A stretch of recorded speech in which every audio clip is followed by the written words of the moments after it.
If you've ever looked into learning East Asian languages, you were probably told that Korean is basically the one non-tonal language. Mandarin, Cantonese, Shanghainese, essentially all Chinese languages have tones. Japanese has pitch accent. Korean is the one language where you don't have to deal with all of that.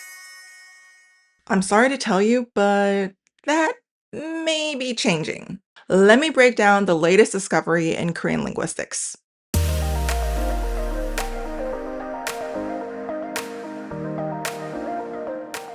So in Korean, one of the first things they'll teach you is that there is a three-way distinction in stop consonants at the beginning of words.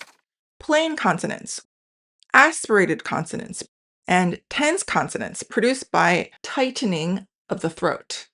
I remember my Korean teacher would hold a tissue up to her mouth and say these three words. Ga, ga, ka. This is how we were taught the difference between plain and aspirated consonants and how much they make the air move. And linguists measure it using something called voice onset time, or VOT. VOT just means how long it takes for your vocal cords to start vibrating after you release the consonant. A little Linguistics 101 lesson here. Almost all vowels are voiced, meaning your vocal cords are vibrating when you produce them, but not all consonants are voiced. The consonants we're talking about here are not voiced at the beginning of words. So the VOT is how long it takes for the vowel to come in with full voicing after you've released the sound. For plain consonants, the burst of air is very short, so they have a shorter VOT. Aspirated consonants, by contrast, have a much longer burst of air or longer VOT. For the many decades linguists have been doing research on Korean, this has been the case. However, in the past 20 years or so, linguists have started to see a shift away from this. A paper from 2014 measured the VOT of plain and aspirated consonants as produced by 170 solites and found that the VOT gap has been shrinking over the past few decades. The VOT convergence is strongest in females, and in fact, in many young female solites born in the 1980s or later, there's no longer a reliable VOT gap between the two types of consonants. So the linguists did some more digging and found that while the VOT gap between the plain and aspirated consonants have been shrinking, something else has been quietly replacing it. It's tones. The one thing that people told you Korean doesn't have?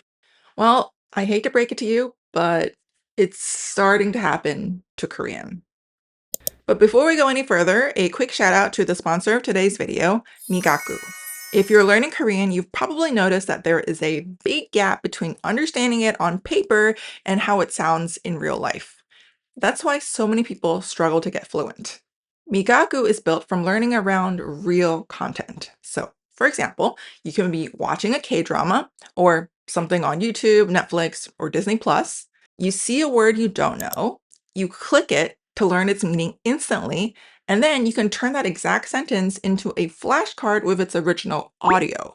They also have structured Korean courses that cover Hangul, pronunciation, grammar, and vocabulary step by step. As someone who has spent 15 years learning Korean, I can say that although Hangul is easy to learn and straightforward, Korean has dozens of sound changes that aren't officially taught, but are used on the regular. Migaku teaches them too. And one thing I really like is that you're not tied to a computer anymore. You can do the same thing on your phone. They also have an OCR feature where you can take a picture of real life Korean and instantly turn that into something you can study. Check out the link in the bio for a Julesy exclusive discount. Right now, they're offering 50% off the lifetime plan plus an additional free month on monthly and yearly plans. And with one subscription, you get access to all the language they support, not just Korean. And now, back to the video. As a native Mandarin speaker, back when I first started learning Korean, I always felt that aspirated sounds were higher in pitch than the plain sounds. It just felt very clear and obvious to me. But in my entire 15 years of speaking Korean, I've never had any Korean person or even a Korean teacher mention the idea. I thought it was all in my head. That's when I did my PhD in linguistics, and I realized that Korean linguists have known this phenomenon for a long time. Earlier on, when linguists studied Korean stop consonants in the 1960s and the 70s, the primary distinguishing feature was VOT, like I mentioned before. But at the same time, there was already a difference in F0 or pitch. At that stage, however, pitch was largely redundant and it didn't carry phonological weight. Over the past 2 decades, however, this pattern has begun to shift. The VOT difference has weakened and the F0 difference has become much more prominent. So it isn't that the VOT difference shrinking caused tonal distinctions to appear, but rather Korean consonants long had both VOT and pitch differences to begin with. What's happening is that because the VOT difference is fading, speakers and listeners are relying more on the pitch differences to distinguish the sounds. So, this is starting to sound like early stage tonogenesis, how tones begin to develop in a language. I recently made a video about how tonogenesis happened in East and Southeast Asia, so you can watch that here. If we zoom out, this tonogenesis thing that's starting to happen in Seoul actually isn't an isolated case. There are actually dialects of Korean today where pitch already plays a big role in distinguishing words.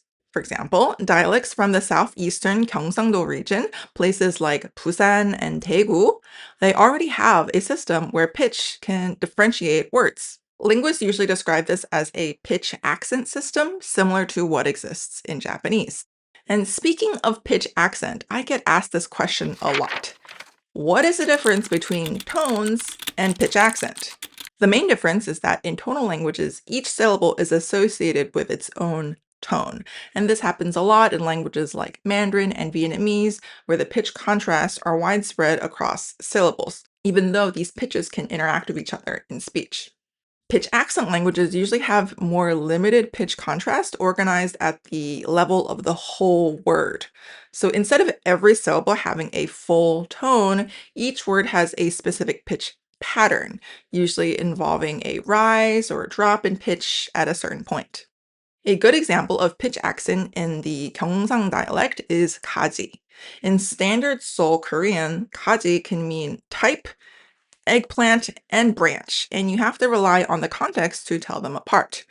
But in the Gyeongsang-do dialect, kaji is type, kaji is branch, and kaji is eggplant.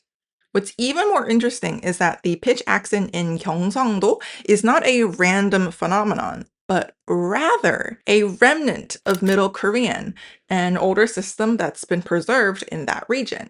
You may have heard that Korean used to be tonal, which isn't 100% accurate, but in the 15th and 16th centuries, the language used pitch distinctions much more systematically to differentiate words. We know this because of these little dots we see in writings from the Joseon dynasty. When King Sejong and his scholars created Hangul in 1443, they didn't just design a system for consonants and vowels. They also included a way to mark pitch. Words could be written with no dot, one dot, or two dots. A syllable with no dot was associated with a lower pitch. The syllable with one dot was high, and a syllable with two dots indicated a rising pitch, starting low and moving higher. It's important to note that although there was a system for marking pitch, this did not mean that Middle Korean had a fully fledged tonal system like Mandarin or Vietnamese. In most words, one syllable stood out with a higher or a rising pitch, while the rest of the syllables were lower. Eventually, these pitch distinctions disappeared in Seoul Korean, and the dots also disappeared from writing. However, there are still remnants of these pitch patterns in some modern words today. For example, noon in modern Korean means both eye and snow. But in Middle Korean, I had a low pitch and snow had a rising pitch. And because producing a rising pitch requires the voice to move upward over the course of the syllable, it naturally takes more time, which led to a slightly longer duration. And even after the pitch distinctions disappeared, this length difference sometimes remained. And nowadays, some older speakers still pronounce snow nun slightly longer than I, nun. However, those differences have largely disappeared in younger speakers. Which brings us back to the present. What does all this research mean? Is Korean really becoming a tonal language? Not so fast. A more recent study from 2024 found that this shift, it doesn't happen equally in all contexts. It depends on something called prosody, which basically means the rhythm and phrasing of speech. Think of it like this. Not all the syllables in a sentence are created equal. Some occur at the beginning of a phrase where speakers naturally pronounce sounds more clearly and they reset their pitch from the previous phrase. This is called a prosodically strong position. Other syllables occur inside of a phrase where the speech is more connected and it's less emphasized, and these are called prosodically weak positions. In the study, 12 Koreans in their 20s read rhythmic verse-like sentences designed to control phrasing.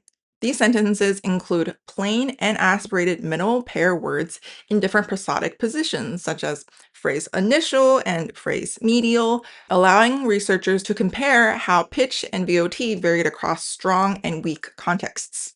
The researchers found that when these consonants appear at the beginning of a phrase, the old VOT differences disappears almost completely, leading to more reliance on the pitch. But inside of a phrase where the consonant is prosodically weaker, the old VOT differences are usually still hanging on. So linguists are not quite saying that Korean is turning into a tonal language. It's that pitch is becoming increasingly more necessary for distinguishing certain consonants in certain places. And remember what I mentioned earlier, this change is strongest in young female speakers in Seoul in both the 2014 study and the recent 2024 study. And that's not random. In social linguistics, women often lead sound changes, especially in standard dialects used in the media, education, and public life. But for those of you learning Korean, there's no need to worry about tones just yet. For most intents and purposes, Korean is still not a tonal language. It's not even a pitch accent language, except in Gyeongsang-do. And like all languages, the best way to learn is to just listen and speak a lot. If you're still watching, drop me a comment and let me know what issues you're having with learning Korean, and I'll respond to each one of these with a personalized suggestion. If you're struggling with something in Korean right now, that was probably me 5 or 10 years ago, so I got your back. See you in the next video. Bye. 안녕.